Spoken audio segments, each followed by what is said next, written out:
Semua anggota Komisi 3 yang saya hormati, saya datang karena diperintah oleh Ketua Komisi 3 harus datang. Ya, jadi ini perintah nih, suruh datang.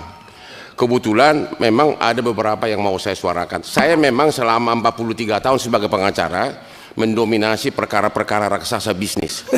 Namun dalam 10 tahun terakhir, saya sudah membela rakyat kecil di Kopi Joni dan di Hotman 911. Sudah ribuan saya tolong, entah karena panggilan alam saya nggak tahu. Saya tidak mencari popularitas karena memang saya sudah populer. Yang pertama adalah waktu saya melihat Jokowi di BAP di Polda, pengacaranya duduk di belakangnya, itu sangat menyedihkan. Pengacara duduk di belakang punggung daripada yang diperiksa. Terima kasih kepada Komisi 3 yang telah memberikan hak kepada tersangka ataupun terlapor ataupun saksi untuk didampingi oleh pengacara selama proses pemeriksaan baik penyelidikan maupun penyidikan. Mudah-mudahan itu tidak berubah. Nggak berubah kan Pak? Kalau perintah Pak Hotman nggak berubah, nggak kita rubah. Ya kalau bisa diperinci lebih lanjut karena memang itu sangat menyedihkan. Selama ini kita antar klien ke KPK, kita disuruh diduduk kayak patung di bawah. Pak Jokowi diperiksa, pengacaranya duduk di belakang. Itu sangat tidak ada harga diri pengacara. Yang kedua, Indonesia ini menurut Bank Dunia 194 juta penduduk miskin dari 280 juta.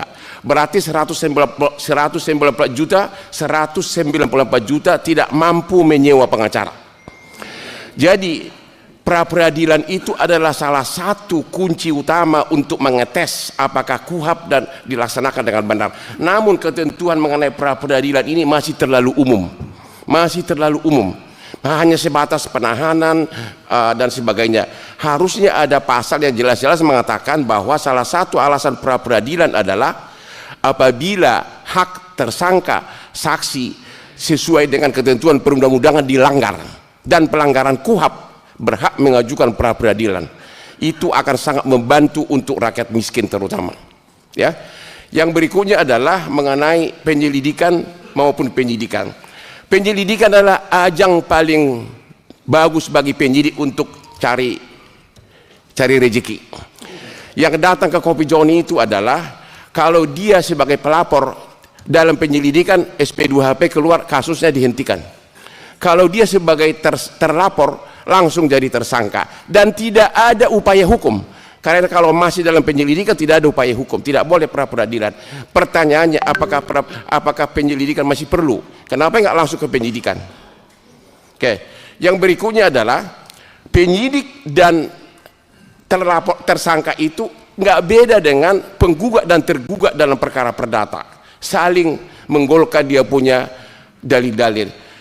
Makanya sebaiknya dalam semua gelar perkara, dalam rekonstruksi, dalam otopsi, semuanya pengacara dikasih hak untuk ikut dengan bantuan profesional.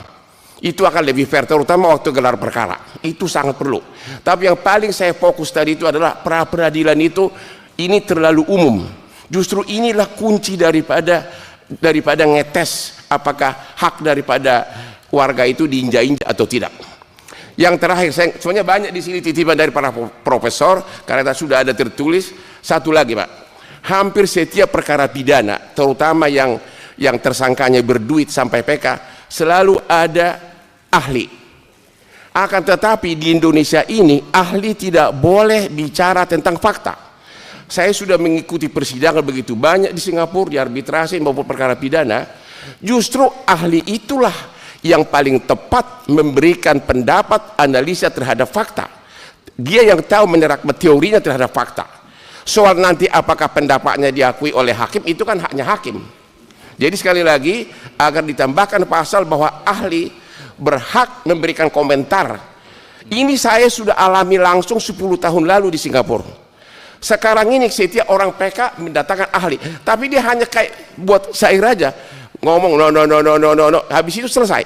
Tidak pernah diterapkan teori-teorinya itu terhadap fakta kejadian. Itu akan lebih seru dan akan lebih mendalam mengenai kasusnya. Saya kira hanya itu aja. Tolong saya hanya fokuskan pra peradilannya itu terlalu umum. Rakyat haknya terinjak-injak Justru itulah kesempatan untuk menghentikan kasus. Jangan hanya soal sah tidaknya penahanan, tapi setiap hak daripada tersangka maupun saksi yang dilanggar menurut peraturan perundang-undangan ataupun yang melanggar KUHP berhak sebagai alasan pra peradilan. Itu baru Komisi 3 menjadi